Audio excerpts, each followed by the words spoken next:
এই জায়গাতে নাকি বসে রবীন্দ্রনাথ ঠাকুর কবিতা লিখতেন।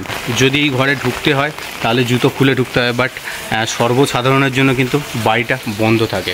এই সামনে একটা জিনিস আমার চোখে পড়লো, বাড়িটাকে একটু যেন ফ্যাকাশে লাগে। এই দালান এরিয়াতেই কিন্তু রয়েছে রবীন্দ্রনাথ ঠাকুরের আরাম কেদারা।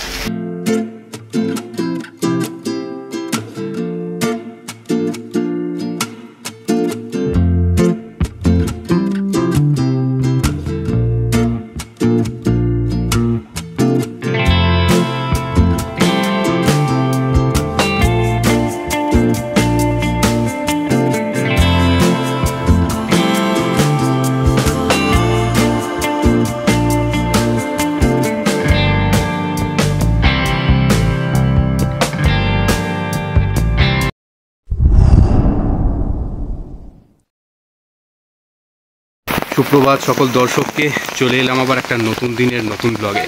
তো আজকে আমি রয়েছি শিলংয়ে, আর প্রচুর পরিমাণে বৃষ্টি হচ্ছে। আর এখন আমি রয়েছি সকালবেলা, ঠিক বেরোনোর মুহূর্তে। আজকে আমি সোজা গৌহাটিতে রওনা দেব, বাট তার আগে কিন্তু এখানে রবীন্দ্রনাথ ঠাকুরের যে বাংলো রয়েছে সেই বাংলোর সামনে আমি চলে এসেছি। আর এই বাংলোটা কিন্তু আমার হোটেলের একদমই উল্টো দিকে অবস্থিত।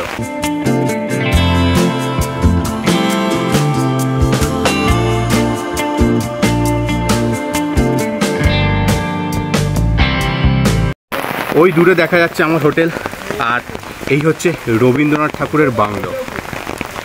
আর সামনেই পড়বে রবীন্দ্রনাথ ঠাকুরের এরকম বড় একটা মূর্তি, যেটা 2021 সালের 3 অক্টোবর বানানো হয়েছিল এখানে।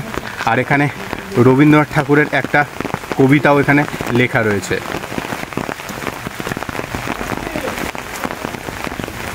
আর এই জায়গাতে নাকি বসে রবীন্দ্রনাথ ঠাকুর কবিতা লিখতেন।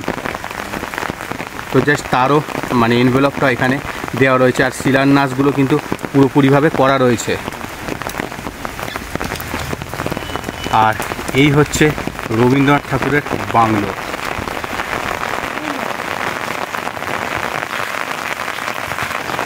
বাংলোর মাঝখানে কিন্তু এরকম বড় একটা ফাউন্টেন রয়েছে।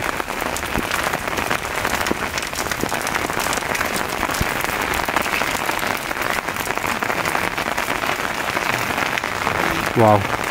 আর এই পাশে একটা ঘর, আর দেন এই পাশে আর একটা ঘর, আর এই মাঝখানে কিন্তু একটা ছোট্ট মতো দালান রয়েছে।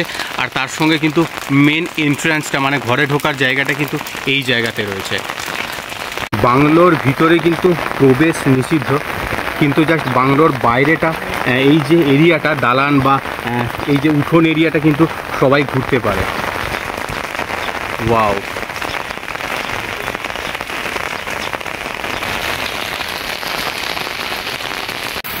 আর এই ঘরের সামনে লেখা রয়েছে প্রাইভেট প্রপার্টি।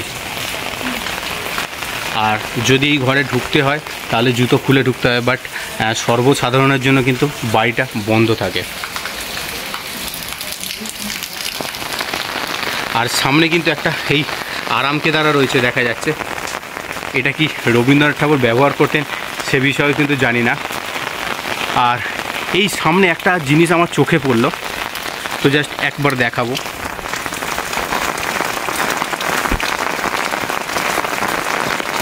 রক্তকরবী রচনার নেপথ্যে লেখক ও ইতিবৃত্ত। তো জাস্ট একটা জিনিস এটা চোখে পড়লো, তো এটা আমি বাড়ি গিয়ে ঠিক ভালোভাবে একটু পড়বো জিনিসটা কি রয়েছে। তো আপনারাও ভিডিওতে জাস্ট দেখে একটু পড়তে পারেন, ভিডিওটা জাস্ট পজ করে। তো হঠাৎ করেই চোখে পড়লো জিনিসটা। আর এইখানে রয়েছে একটা ঘর, আর এই দিকে কিন্তু এবার বাইরে যাওয়ার রাস্তা রয়েছে। আর এই বাড়িটার নাম হচ্ছে জিতভূমি।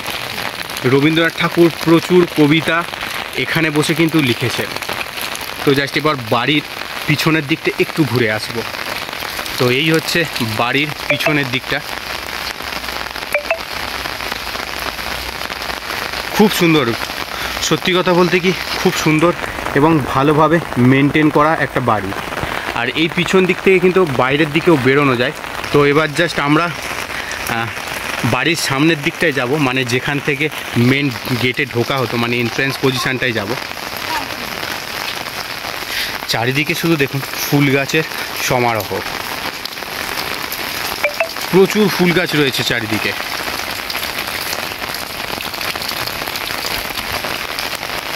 আর যেই সময় এই বাড়িটা তৈরি করা হয়েছিল কিন্তু সেই সময় কোনোরকমভাবে এখানে আশেপাশে কিন্তু এত হোটেল কটেজ কোনো কিছুই হয়নি।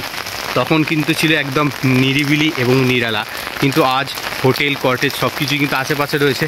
তার মাঝখানে কিন্তু বাড়িটাকে একটু যেন ফ্যাকাশে লাগে, বাট ভিতরটা কিন্তু অসাধারণ সাজানো আর খুব সুন্দর আর খুব ভালোভাবে কিন্তু মেনটেন করা রয়েছে। আর জাস্ট ঘরের জায়গাটা দেখাই, ফাউন্ডেশনটা জাস্ট দেখুন একবার, পুরো কিন্তু পাথরের তৈরি। আর এই হচ্ছে মেন এন্ট্রান্সের গেট। আর ওখানে দেখুন দূরে একটা চেয়ারও রয়েছে, যেটাকে আমরা আরাম কেদারা বলে থাকি, সঙ্গে একটা আয়না। আর এই হচ্ছে ঘরের সামনের অংশ, আর এইটা হচ্ছে মেন গেট।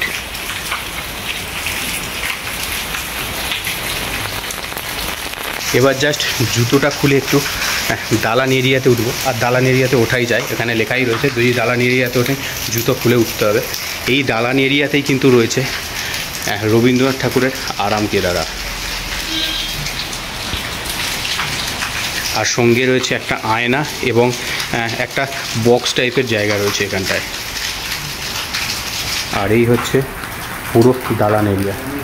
আর এই যে রক্তকরবী রচনার নেপথ্যে ইতিবৃত্ত, তো জাস্ট ভালো করে একটু দেখাই। আর এই সাইডে কিন্তু একটা ঘর রয়েছে, কাঁচের ভেতর থেকে কিন্তু দেখা যাচ্ছে বাইরে। আর এই পাশেও কিন্তু একটা ঘর রয়েছে।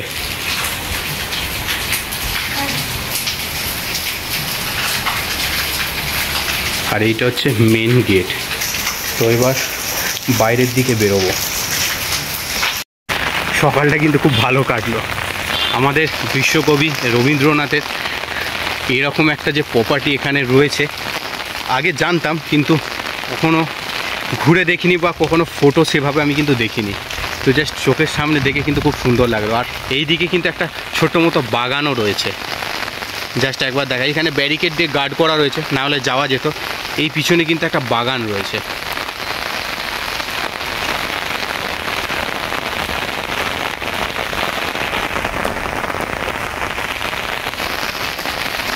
ওয়াও, সিরিয়াসলি খুব সুন্দর। তো এবার জাস্ট বাইরের দিকে বেরোবো। তো অনেকক্ষণই মোটামুটি এখানে সময় কাটালাম, আর খুব সুন্দর জায়গা। তো ছোট্ট মতো একটা ব্লগ ছিল। তো ব্লগটা কেমন লাগলো অবশ্যই কমেন্টের মাধ্যমে জানাবেন। আর যদি ভালো লাগে অবশ্যই ইউটিউব চ্যানেলটিকে সাবস্ক্রাইব করবেন, সঙ্গে ফেসবুক ও ইনস্টাগ্রামে ফলো করতে ভুলবেন না।